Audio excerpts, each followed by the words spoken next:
Hi, I'm Tony Carew from the University of Tasmania. Today I'll be demonstrating a web application we built to assist teaching staff in Australian higher education institutions. The OEL Toolkit is a decision tree system that provides easy access to relevant support resources regarding open educational resources. And it's best demonstrated through a scenario.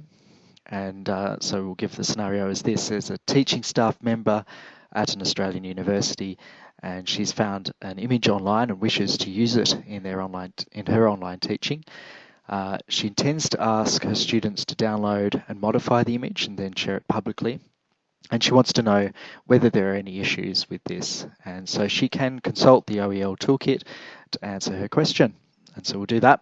We're on the website at oel.edu.au, and from there's the toolkit link at the top. And that will take us through to the web application itself. You're confronted with a disclaimer to begin with. This just basically explains that we're giving guidance, we're not giving advice. So you read through that and accept the terms. And then you're presented with a series of toolkit tips, some helpful tips about how to use the web application, and there are a number of those.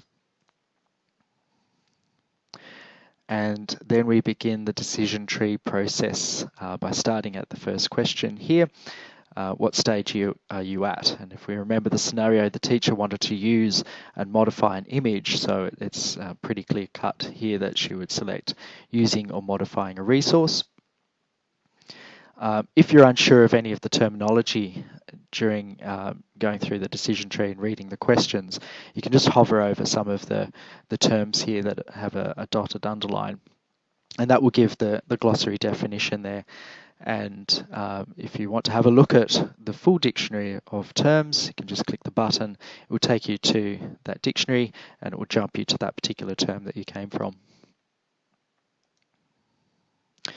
All right, so she's using or modifying an image.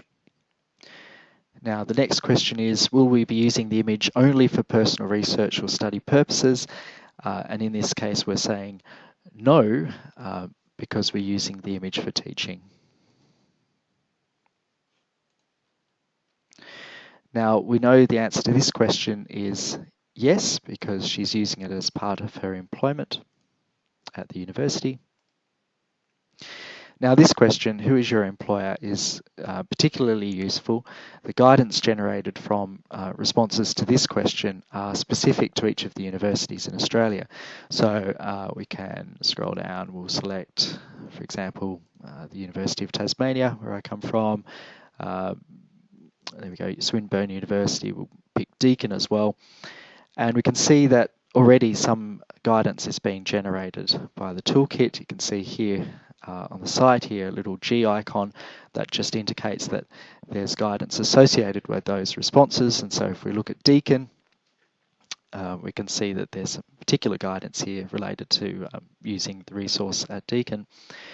And we can jump out to Deakin's policies on intellectual property there, for example. All right, we'll move on to the next question.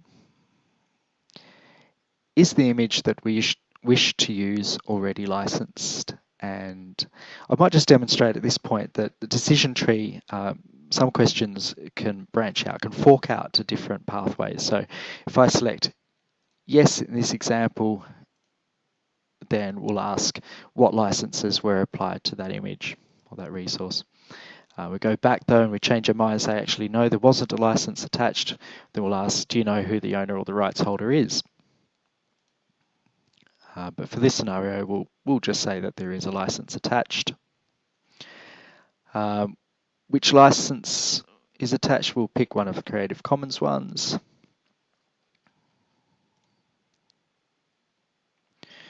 Will you change the resource? I think we're saying yes to that one.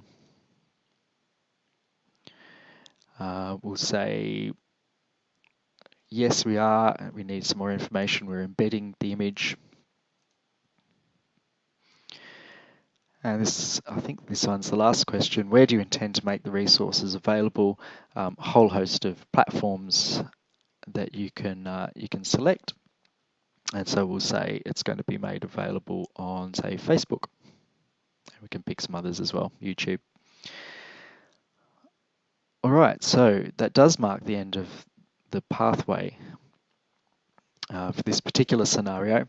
And so we're here now, the guidance has been generated from our responses, and all of it appears in this one view. And helpfully it's all categorized as well. Now each of the guidance snippets requires expanding, and so you can just have a look at the short headings to see which ones are the most appropriate for you. And for this teacher, in her scenario, she might look at this one in particular because she wanted to know how the images would be modified, whether they could be modified. And when she's done, she can just press this button if she likes, the print copy, and that will generate a PDF of all her guidance. It will say when this guidance was generated, and it will show the pathway that she took and the answers she gave, and then all of those guidance snippets are available for her to download and print and do with it what she likes. Okay, so that's a demonstration of just one of the pathways that you can take in the OEL Toolkit. There are many more. The idea is that the questions asked and the guidance you seek is generated according to your particular circumstances. So thank you for taking the time to watch this short demonstration of the OEL Toolkit.